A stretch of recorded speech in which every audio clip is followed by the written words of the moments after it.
We're talking about people who basically create public nuisance. So they put something in the public space which is a threat to people passing by. It's analogous to the person described in Torah. We're back to the Seder of Mishpatim. It's analogous to the person who digs a pit. But the Mishnah is going to enumerate different examples, and we'll see that there's moving objects, there's limited liability, there's last clear chance, there's warning. Let's just jump into the Mishnah and have a little look. Hamotziet tivnovet kashovet gifto. Someone who puts out his straw and his stubble and his gefet. This seems to be some kind of olive skin mash, some olive skin waste. I mean, these are all basically waste. It's all waste. Someone, he puts them out, lirshut harabim. He actually puts out all this waste into the public space. It's a bit like dumping your grass clippings at the side of the road. Why does he do that? He leaves valin. He actually wants to let it sit and mature into fertilizer. So effectively, you created part of the road as a compost bin. And someone comes by and they're injured by it. Maybe they trip over this pile of stuff at the side of the road. He's liable for his injury, i.e., the person that puts out this stuff is liable for the injury of the person that tripped over it. But it's more than that, because, of course, fertilizer has value. And we shouldn't be putting stuff in the public domain, but fertilizer has value. And we are going to find this person. The Mishnah continues, that anyone who comes first can take possession of them, i.e., anybody who wants can come and cart this fertilizer away and take it if they want. And what if they don't take it away? So the Mishnah continues, someone who turns over a piece of dung in the public space. Now, we need to just jump in here a little bit deeper. First of all, dung is valuable, right? Dung is really, really valuable, either as fertilizer or as fuel, actually. The inhabitants of the Gulag in Russia write about using cattle dung as fuel to keep themselves warm during the winter. So dung is valuable. And hahofech, someone who turns it over. If I want to take possession of a piece of dung in public, if I pick it up and turn it over by essentially I've taken legal possession of it by turning it over. So it's now my dung. But of course, fine, it's my dung, I can take it away. But of course, if it's my dung, I'm liable for it. And that's how the Mishnah continues. Someone who turns over a piece of dung in the public domain, i.e., taking possession of it,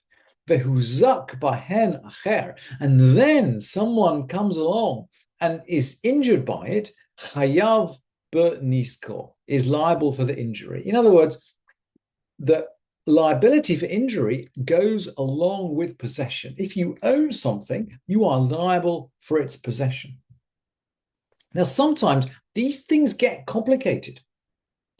So we've got Shnei Kadarim Shahayu Mahalchem Ze Achar Ze. We got two potters or two pot sellers. So and they're walking one behind the other. We can imagine maybe they're holding large numbers of pots. And so we can imagine them walking through, and we're talking about a marketplace, maybe, where the streets are small.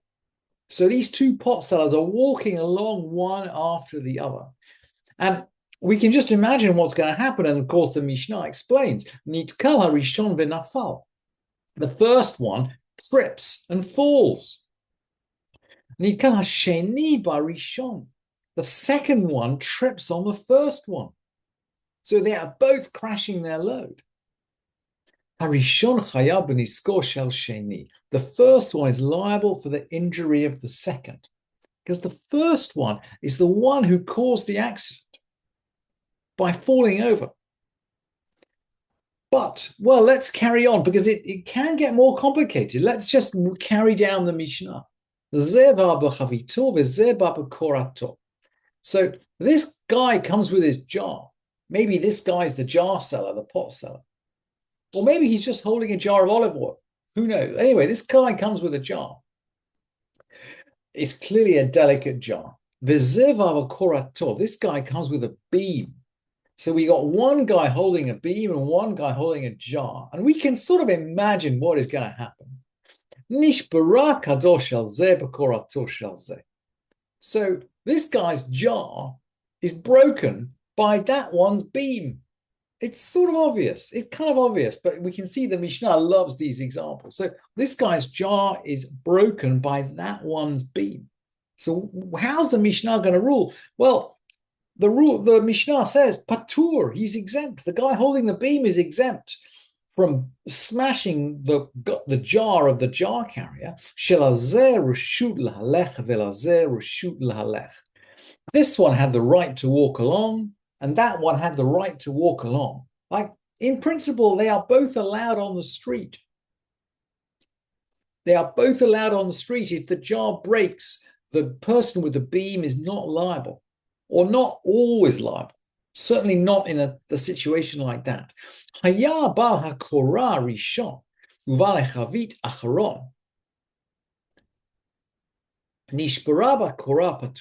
owner of the beam came first and the owner of the jar came after, he's exempt. Well, that doesn't surprise us. We've learned that they both have the right to walk along the street. But remember that the owner of the beam is first. Ve'im amad bal hakora chayav. If the beam owner stops, he's liable. It's a bit like stopping your car suddenly in a busy lane of traffic. If the owner of the beam stops and then the owner of the jar crashes into him from behind, the owner of the beam at this point is liable. Ve'im amar lo leval hachavit amod. If he said to the jar owner, stop, almost as if he had proper working stoplights on his car, would be the modern analogy. If he warned the person behind him to stop, patur, he's exempt. So stopping in the public space, if you're carrying a beam, is a dangerous thing. But if you shout stop to the person behind you, you're exempt. And the Mishnah now is going to work the same example round in the other direction. Haya bal hechavit rishon uval hakora acharon. So maybe the owner of the jar is actually walking first, and the owner of the beam is walking after him. Nishbara chavit bakora chayav. The jar was broken by the beam. He's liable. Really, really interesting. So it seems as if the first person walking down the street has some kind of priority. If I'm walking after a beam, I'm holding this jar, right? I'm walking after a beam. Well, okay, if my jar is broken by the beam, it's my problem. But if I'm walking first and the beam is walking after me, or the guy carrying the beam is walking after me, he has to look out for me, just as if I would have to look out for him in the opposite situations. The guy behind has to look out for the guy in front. If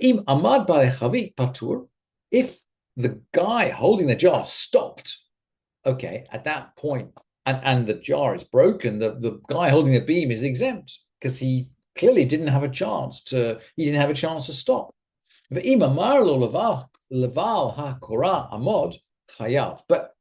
if the guy holding the jar stopped and then said stop to the guy holding the beam behind him, and there's a breakage, the guy holding the beam is chayav, is liable.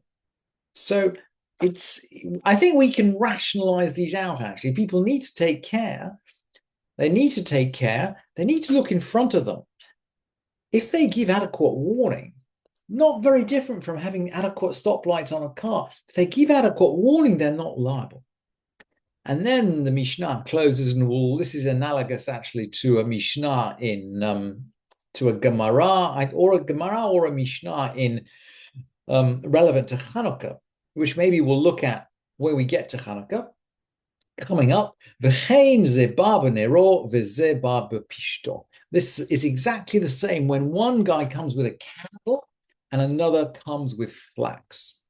Again, we could just imagine if the candle comes into contact with flax, what can happen in the marketplace? And we will find as we get closer to Hanukkah that, of course, this is exactly the situation which the Gemara deals with when the Hanukkah light is out on the street and the cart holding the flax drives down the street and perhaps catches fire.